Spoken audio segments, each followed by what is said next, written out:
Hi, I'm Tim. Welcome to Watchbox, and thanks for logging on. If you love this watch, email me, tmosso@thewatchbox.com. It's in the description below.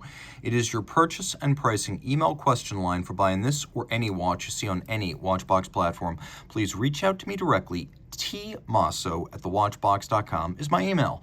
Today, we're discussing a wonderful Grand Seiko Collection Edition launched in 2022.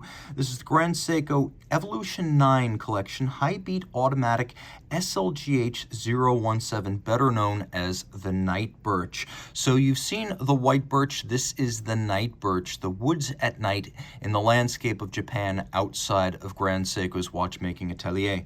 Now, the watch is 40 millimeters in diameter in what they call high-intensity titanium, which for practical purposes is grade 5, meaning it's light, hypoallergenic, and harder and more scratch-resistant than steel.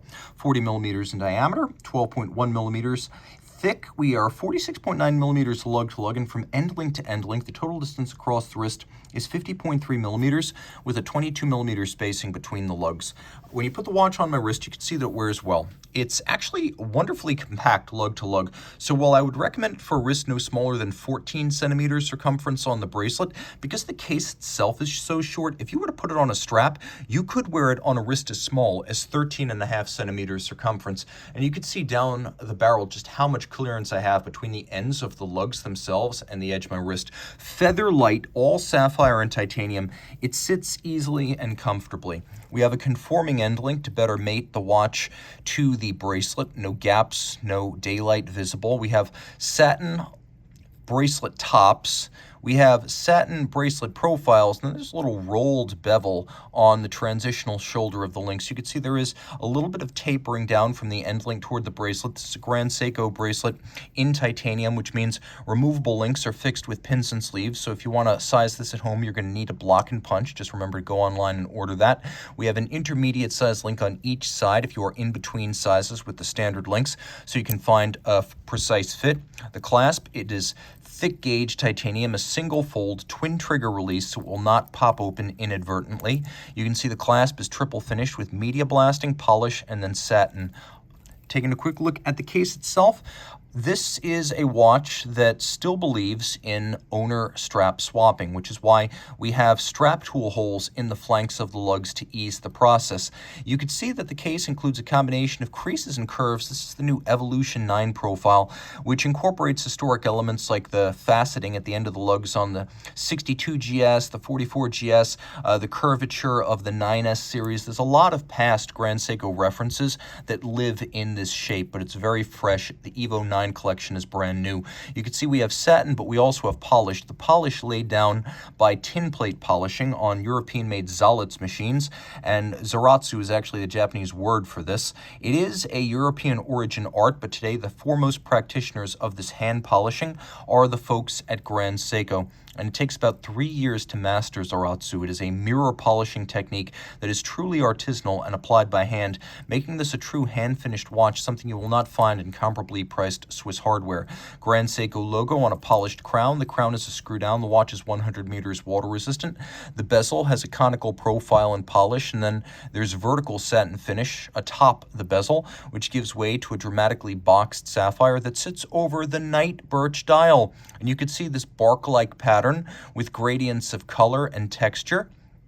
And then Grand Seiko dial furniture is a real highlight. The logo, the aperture frame, the indices, and the hands, all of these are finished by artisans who focus on micro-finishing of dial furniture, and this is what they do all day long. When the parts are complete, you can see that they include blade-like mirrored facets contrasting with delicate satination, that on both the applied indices and on the hands. Also important, these are all placed by hand, so this is a true handmade dial. Now, of course, we have a date disc, which in good taste is the same color as the dial. Every brand should do that. There is a stop seconds function, so you can set the watch to the second against a reference time. There's also a quick set system, so you can rapidly cycle the date. The watch does include a smooth gliding seconds hand, but this is not spring drive. This is 10 beats per second, 36,000 vibrations per hour. That is the high beat signature. So it beats 10 times per second rather than the 8 of a standard mechanical Grand Seiko. And it also offers potentially higher levels of accuracy. Now, that used to come with compromises in runtime, no more. A new twin barrel movement, the 9SA5. Now we have 80 hours of power reserve versus 55 on the old high beat. Flip it all over, and you can see that the movement is not just more attractive and more sophisticated, it's also bigger. Now, the old 9S85 high beat was 28.4 millimeters in diameter. This one is 31.6 millimeters, so it better suits the large display case back of a modern-sized watch. But miraculously, it's also 15% thinner. You could see the two barrels underneath their barrel bridge, 80-hour power reserve. Again, full balance bridge, dual anchored with a free-sprung balance architecture. This is new on Grand Seiko watches, and it makes for greater shock resistance. We also have, for the first time, a hand-shaped overcoil. It's not a brigade. It is an alloy and a shape, a profile of Grand Seiko's own fabrication and design. So yes, it's an overcoil for consistent timekeeping in all 6 timed positions of this watch, but it is their very own. It is not borrowed from Swiss or French-Swiss horology. Now, you can also appreciate, though you may not quite be able to see it, there is a new dual impulse escapement. Now, this is a lot like the Omega coaxial in that it's tangential contact, and the dual impulses are alternately direct and indirect, improving chronometry, reducing friction, reducing the requirement for lubricants, and improving the intervals between service. So this is a new escapement entirely of their own design and very, very sophisticated. Another change here is that the movement is just more attractive. You could see from the barrel bridge design all the way down to the balance bridge, the shapes have been handsomely designed with architecture getting serious consideration, whereas in the past, Grand Seiko watchmakers and engineers simply let the pieces fall wherever they might. Here, there's a lot more consideration to how they're shaped, sized, and arranged relative to each other. The finishing quality, though mostly mechanically applied, is not all mechanical. There is some mechanical application, but there's also some artisanal hand finishing here, and it really stands out for its higher quality. All of this pivoting on 47 jewels, and these are tested in 6 positions, not the 5 of a standard chronometer. So from the factory, these are rated as they're tested in those 6 positions to run no worse than +5, -3 seconds per day. Remember, COSC is +6, 4 seconds per 24 hours. This is even a little bit better than that.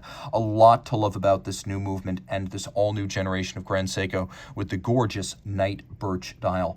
Reach out to Team Mosso at thewatchbox.com for purchase and pricing details of this Grand Seiko high beat automatic Night Birch.